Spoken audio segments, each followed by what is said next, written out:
وسؤال الحادي عشر كيسو تم يعني كادو بانندي أتي أمبنو تنبيل سيني كي نيراموني يابن يعني وانكيني فوفو يتي نكو تي كالنيا ليني أسوات نانتي كي بدامي كي نيرامي كي نقول نيانغاني هاري ميلا نيغري انت كيني يعني sabrin qobol ini omon qobo ini wanki basa nyiramu ko birenu wallahi ni kinni qungunda ini qunguna gomelliya ini bire ini pasi bire ni qungunwa tambiya sine kemmo aw ko tabane laga tidan ngani ila hannira mumkin ande nen ara ko tahana imana bar ara ko tahilla imana bar ara ko tasika ma tayi ketega katta wankindiranga ira mungi maka huri nogondi agadi wari ambe tokila ngani ike mata mira mungi ni karisai yaba ira wona man gamu ndura maka ira mun nillan ita mira mungi ni karisai ati hore yani kay iri ila bayra mukusu khoro ari katiya nanti ayi igende ra mukusu ile gena ro basamanuku anna kun to maka ku belu gani ira lew nganna ku nyanki iti yesu kinna yakita ange nan no wari ange nan no wari ade tampille si yega nyira mu nyanti ya hari mekente hetiya ima baranda bire yimani sabulen qobono inde kinni goli nyangane le nyagare yiti serenda barake mundire munda ngen nalli ketuba kay idera mu kususu khoro ko be gani basan qalluba fo ne yon qalluba idi susu kini itenne yo yakareno kine nagam pakken kore koy ga usera mu kusukini te neke kundu agada gullen ko nanti tan na basanu ku bana yakine ma hoyi ma gayere ba ma hoyere walla hondiye ado iko tangali ko tabe hakati benda sagani anari kompen rawande birenu makate iner me gambane arari bire gam miliwi ko ari sagonya dita ali jawab akhiya gare na tan ngani jabe nga in kana al-amru kama dhakariti angare hinin ko ba gane ganya kundua ankina golle magemo surtout angati ancen nenyani Allah golinya ambada ma adroke kini bin anyi mele nyaagada saka bindani gille hara gane ma no higari sasa kenya gan kota nga basanda bari ndendi ara ko nanda bil hikma wala nati qasagi harahum kem mo gora wanya ala kulli hal yagarenta bidayanta yo normally ma selega nati yagada dan tagi nyira mukinnan angi yankini andagi nyira mu yankini an qawa ngara tuma biya kun qano amma tuma ko yeni yo am paga rowa ande torowa har gida nyagaru nari e ton kadi de kan no hondi normally ma anki na gida nyagaru nari khabani mukahunga anga mira mu yanki an kawa nga tuma kaya kan inkara amma tuma an baka tambi kembireya an kinga ta kat nangi dan ngi dan nyako ay iramu nga walla igandanu ngene anni iramu nyanki nono ma an kawa ga dan tuma liya kaya gara hunta ngene ya gara humma ka in tambi de anni togi place ke yam pasangu danni tumandi anani angadi bogi place kimmi nya ke kinga naga he sisinga daga na wanka nga na dikenda lengi alla ka ngi iramu haranga mi wanka amma hobo ga magali genga e kamena wa fani linga hilla libe ko nan ariya gare anga kebe bare kundu junubun tangale pakille men tanga anga ko sera mu kusu sagay asabun kitay mede akko mo ko kema haram baro suto ko suto ko sa ko nan kundu kambiran no gondi kundu ka pakki ke mo la samante nyani walla ga na nyira mo ngane gan taqurana wa faniya wa talida ngay sikale ko nan ariya gare kibaru be ngara wan khade mana ke golle na honne boga toore nga tambille sine ko ngara ko mo danga ngere ram kamani wanto ko manke ni kota bani nanki tembo ko kundi anga ta to den amma man den afaga ta office ngalla o kibaru be ngara kattan khade mana na honne boga ma ke kibare anna tunan danke ngani golnya ngada tambille ke sine anga ya ram wanke ni anyi kenda barni Allah da sage oda ke gella kenga naari golle ke saga kundu o simme maga Allah kenda kenda barle inna Allah la yuzi'u ajra al muhsinina golli ci ngana ngolle Allah taburu mana la yudiu ajra man ahsana amala hillandi amma tige tambille zine iramu kuñam ambane yamaga gellagari ante inne kega dallagari ani harbiramu kunanke mbane a kara sasana gatankani kinayi napasanada aho hagada honu kina ante inne ki gayi ko ante inne ki gana honne golinya ko angara golinya mo gobe ko golle ki kuni mo ko anda to golle ki kuni mo ko anda raga na boron lita wa dhalika hi sikandi be gande mana ke gibare na honne bo ke gibare to ren ha anta to warante inne ki gala garne kambo ke tampille sinano gonna ngenna semana ndi ke wira mo mutamma ka kundu kinjiga bani ke ga kinjiga ay anto ko mani ke anga to maru to ke gama on taro dalle walla on ta ko Allah terenga subhanahu wa ta'ala hina ka tandi be gande mana ke gibare honne baka to ren ngara kebe ko na ille katay ado hobo ga magal likin adan tuman wa khamisa fi kargandi be gande mana honne baka ke golle to renga ko anga di fisili ngalla dura kambe genye wona tolloke ken goldinde nogorli onon tagi lobate oɗo allah mehina o kukata allah oho gaɓeeje de fisiri ngallu lemineɓe lemineɓe guiɗe gara pasinaɗe nge france aga kiña aga sigi agata kayitindita aga sigiɗe gayna fisiri ngallako añemenea julal lemmu ku serebe gada manankuyen kini julal lemme gananda jagundi tayi atanga sigi aga sigangañanan bisiri ngara anna kokonen page annaɗeni angola anani hokkitanan kotanga ani yakkum payi anta ñakken payi ani yimme hay antan payi anaye mum payi andalle mum payi fisingallakoñane fisingallakoña iyo yagareñane keoropo nogondi france ari veyi kanta mukku anno kennalli warenei ana ko san kollon da kany meni kega fijiga fisirngal la ko nyahe ya harena tawo ampalle ko ne kare na ko ne sino tammi da gol nyanga mala yo nyanga kanda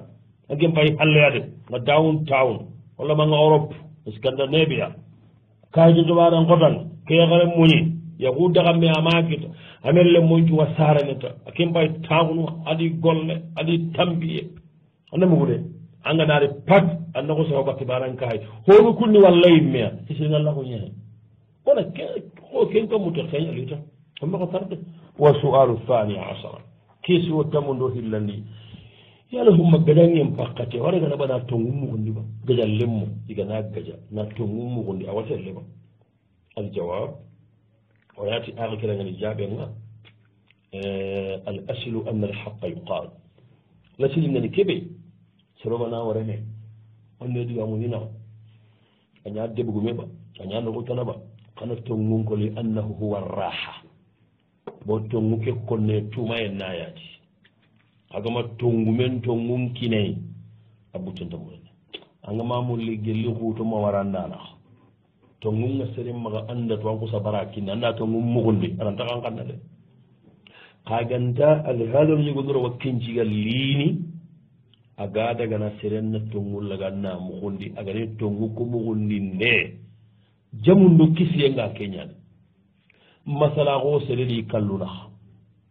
serengi yakke mundu adi kallunu warame yakke ke suute kadaga yakke ke kuura ñillerini an ka wattunandigo ke karɗo yakke nga tongunda kallunu kuwawaga aha ke tongu koniña kenta koniña axañi neneneya keti soni gommati gaare ɓe gada ka sigindi ayam pasanguda tongu ɓe gada ka kara wasaniyan tongu hillandi ɓe gan kawana muguwa ko lemmen ndi sarana idalkancaranke sallen balle naam wati wasaniyan hillandi tongu ɓe ragama kawanan koni pamparan kulle lemmen ndi saranan naga lemmen ndi saranan naga gana wara men hadi garengane sarna kiyamaga est ce que lemme ke imme anjamowa kene intan pabara tonguntan maga ala jamma soroju tongusuntan maga na ken ko nan pabara dan battenga ku tongun dan ɓuranta pangene pamparan kulle tongu sikkandi ɓeraganta pangene ka pakki harlemmandi haramogonaga allah hana kata ñagita gada kanu wona haramogon to mbalagun konnana harlemman daga halleya wona sarana ke ka tongu mbalagun konnaɗa ngani andamugude lemmen daga halle yagare ke ka kadalika ke mogo bane yo adaga he alaja lemme ke amma sorondire ko makkata ko naajo ñaadi amma an dangi hakkandi buru turgoto kono maga ñakonon jabari eyi xana kongo lemine ke hawada xa lemine ke daga halle xabanera baan tongunaxa tandi ɓeeragante ko ñine xa pakki igondi yaqen naxa afrique yerangana tana tongun ko xa pakki igondi yaqen naxa allah porlo kiyena gellagana yaxare ke gana aga tugunan kara awleminan kara igo ke o munda tongunde axare ke a maxa angana tanna ken ko xa pakki tongunde igo ke ama angana tanna ken ko xa pakkita anga katangarna igonga yo agana yaxare ke ga dangi yaxuuri walla a xooroxone a wuyullato honne kiine ke yaxare ke a maxa ndamaxa suwa mbana maxa hari garenganayi kiine ke maxa xa maxa ken ka adaxa pakke ɓuttenga tallamba kaga dagana soke wara awa aga dagana soke wara soxeedi franciru xa ke moxo baane to ngugana hariñi yaxare maxa to ngugana hariñi igom maxa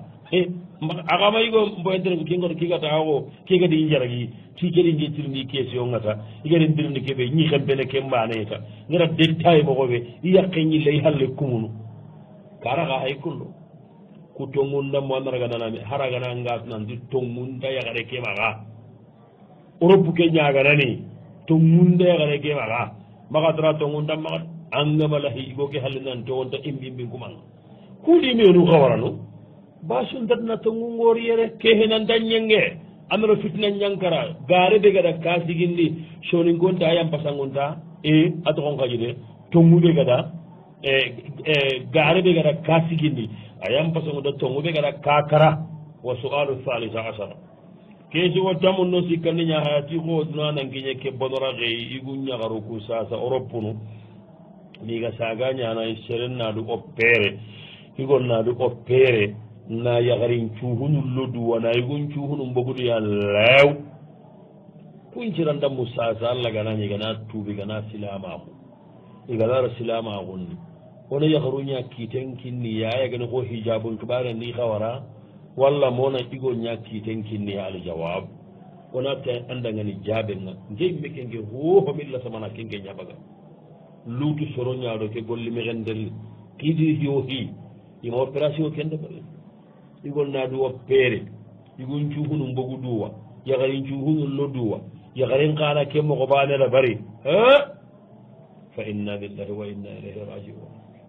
ayna lagano kanna de subhanahu wa taala arno kanna arno suturi tubabunu kuga kunna barni ken xa hedi ken min kaba kusillo xo ku haybirna ku ñanaxa axa serenga birene soro sunaxa i golli ɓurenga dallamo xomoxa haramparno ñaxon kane yelli arno tanga fala hawla wala quwata illa wa thaniyan nga xillandi ɓe kon nanda ndake jaɓetu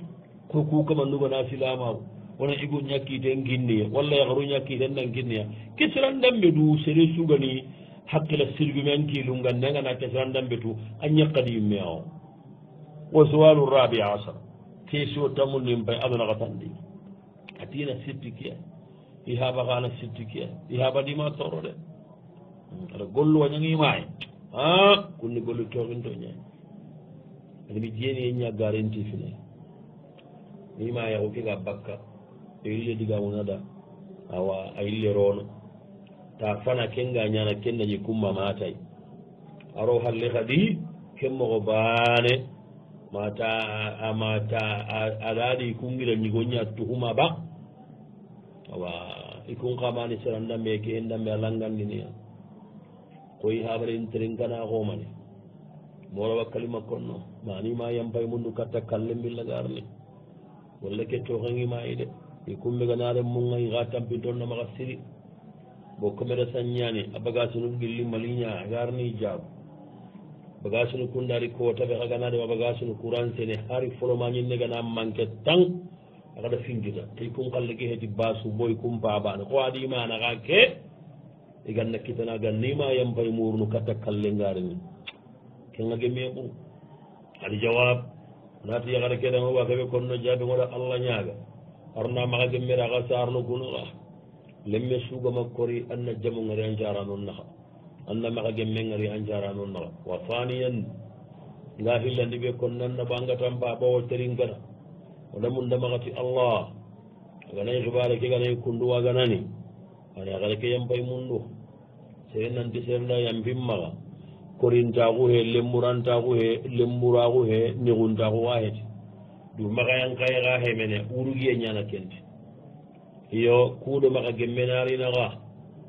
ada gañigata keɓe tuhumay gellagana har ñagama saha bo serenga seren tuhumana hoogaɓey anan gem bagata simma xanay kundum ɓe gellagana har ñi kundu ñaganayi malla xosana yampanamaxa allah wa yampaye munda subhanahu wa taala wa sualu lhamisa asara keesu wa tamunno karagandi ati kunna ka howadi ina sittiyadi keesu kigiri yaxanneña ina sittiyadi yaxari nduru ñani xa fakkanni xuso ñani yaxari lentugun ne yaxari ngorom magaba banan bananga sitti ke mataxuti fofoy na yaxarun xarangondi yaxum moxo yo fotonu liitini yaxari mbagasuni fotonu wi riitini bo yaxari ñekku fotonu wi riitini i wañanga naddigamonu sitti kedi ankenga diga ndambe suutu irawa konno ke sittidi nanti yaxare annankinaraga yaxu moxonna kunduwa a bakka kunduway a ñana kunduway igo ña kunduway a bagu kunduway ankenga diga ndambe suutu iwa konno ke sittidi i ndeyagona konno ina kencitti a digatina tendi gellaganayi kemmoxoga daga maga madaga ali jawabu goxɓe konno axa yaxaranda jaabe ngayre ken dadagana ke sittiɓe kundanpa kono an daragana haramunteña iyo hoɓe gani ngara kenko ana xanuye ñagirindin tongu igo ñaxanuyen na njew gilli nan xoto yaxaren xa wore he yaxaren xanuyen xanta gilli yaxaren xanuyen gilliya sakkam pagada fotonun ko yaxare ɓe xanuye ngiri kendi an nankinandame kamma allah gamandema anga ta walla yaxen anda famuwan aywa wa thaniyan saabu hillandi ɓe ngati xaɗanke sitti gelli kunduwaganayi suwan tedagana yaxuni gundoña alo maru toure ɓe caxa kunda moodi xoore ke arna hinne ƴetama kello sugendiya yaxuni sutura hiñe o kuura keña gundo hinga antaraga xana mbi xarangundi yo sore moxo sore moxo xari igollage moxo ñimme maxa butankinay tintankinay lowankinadi maxa latankinay fofo ndekuwa iyo xa doore ay wa thalithan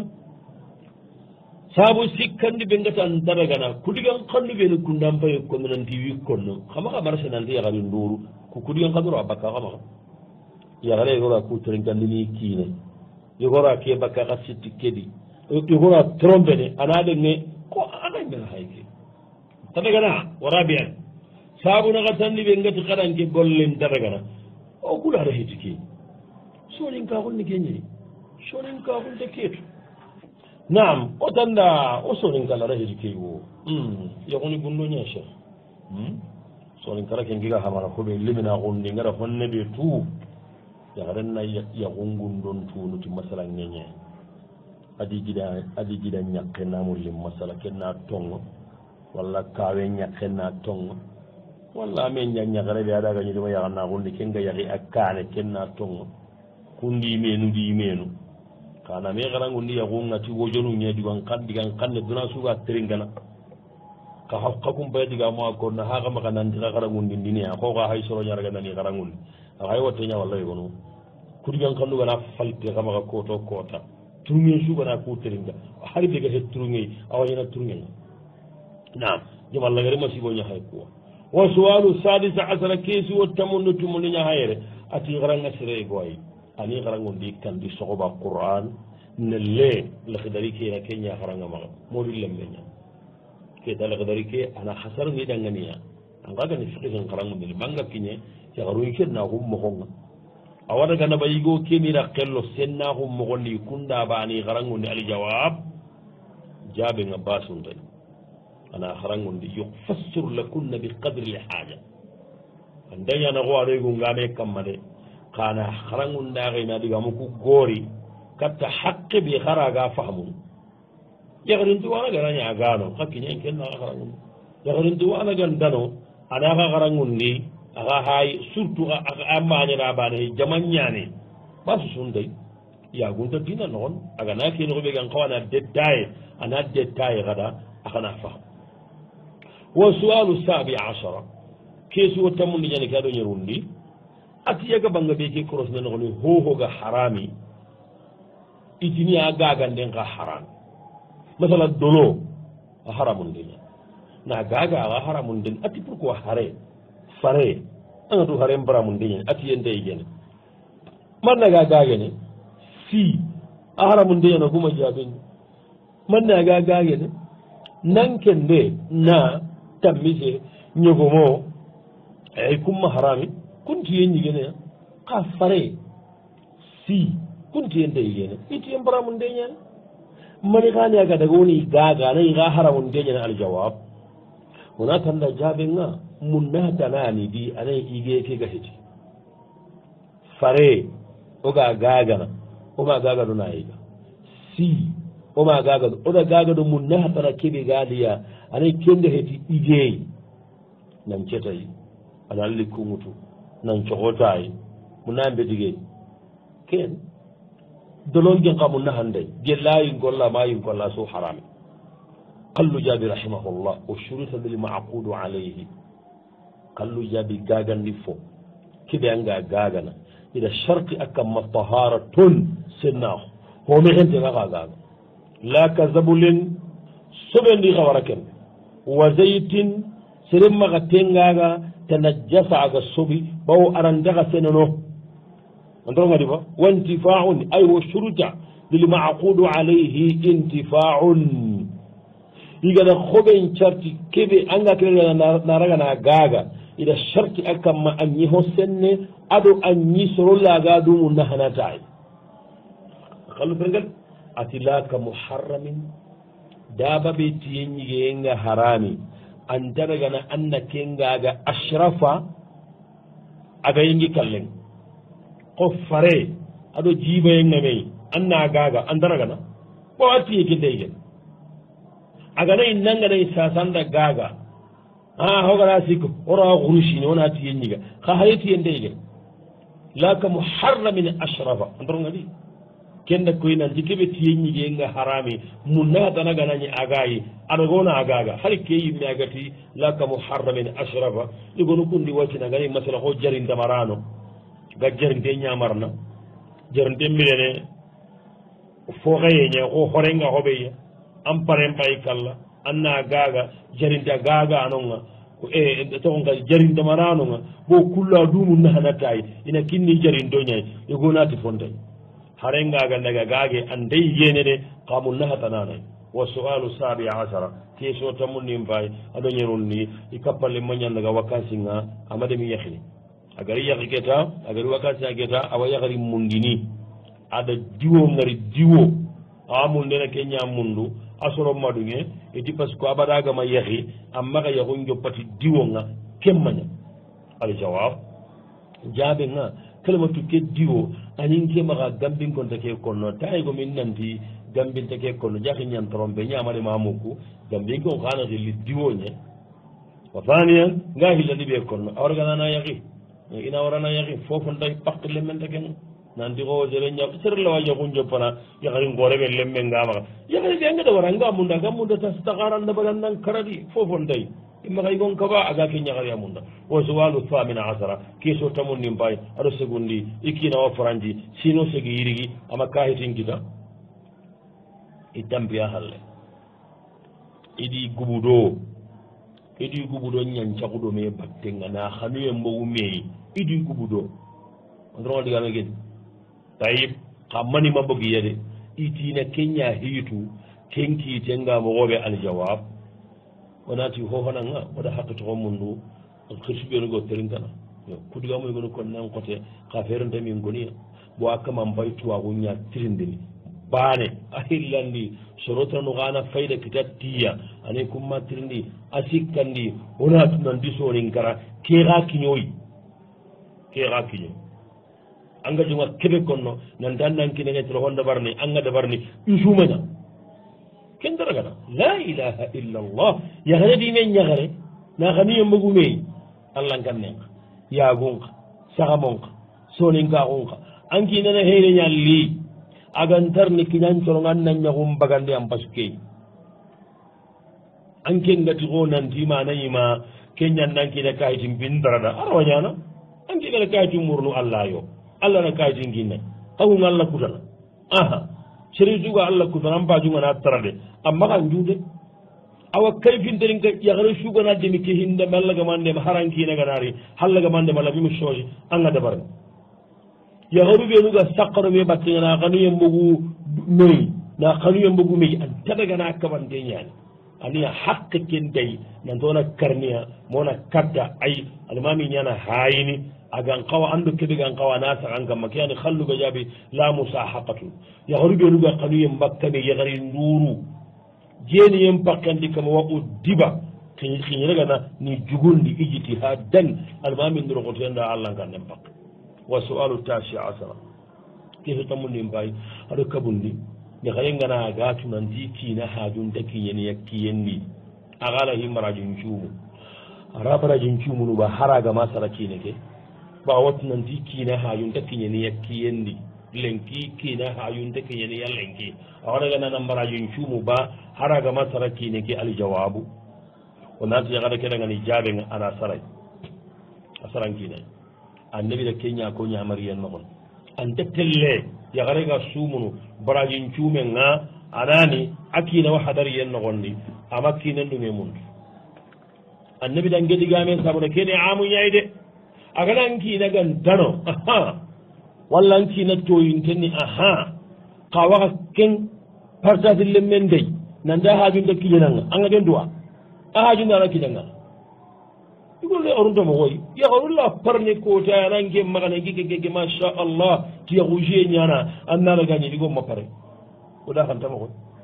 an bañini kotaɗi mere andangole añiramu ko amma hari yankide axa harera kawɗaxa kunno ani kega kincigay maɗi xeɓe gama ken paxamu ina xu saraga jokkinen naxu saraga batrangaja yo oɗa xantale xalay ke babudi angane barajin cumunu annabi ñimmen digan kan nen cigindi a sarankinay ankineganagan danoganaga wayasiragan dano genge halas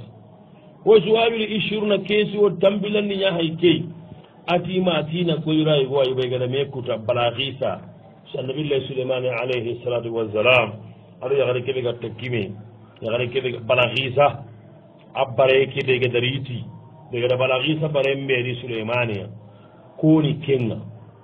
voilà allah gati wa qala alladi indahu ilmu min alkitab ana atika bihi qabla an yartadda ilayka tarfuka falamma ra'ahu mustaqirra al ayat annanaga namuli haaj bareke kondariti iketi yo gondi souleymani yimme yo gondi jibrilu yo gondi sere gowane aga moussa aga souleymanu soroguri a togonni bara mati bara sisaba ila akhiri yo goñiti allah menda barekete subhanahu wa taala jaabe nga la adri rajiha min aqwali lmufassirina fi hada fiani fiman jaa bi sarir tafsir ndano ndigame ntatu kan ndigame gane digan cahande nanti bareke kennariti ntatu o kusura wañana ngahi nandi ɓe kon nanda kewa kahini question ɓe ngemaxa fayda kan de a ngana keetu sasa ono mani fayda bakkay kiisente bakkay paqille mente bakkay bareke allah mi aganariti c'est possible souleymani aganariti c'est possible jinnego aganariti c'est possible jibiru aganariti ajour wa gemme bon jarenta kuwa وصلى الله على نبينا محمد وعلى آله وصحبه وسلم والسلام عليكم ورحمة الله وبركاته يأتيكم العافية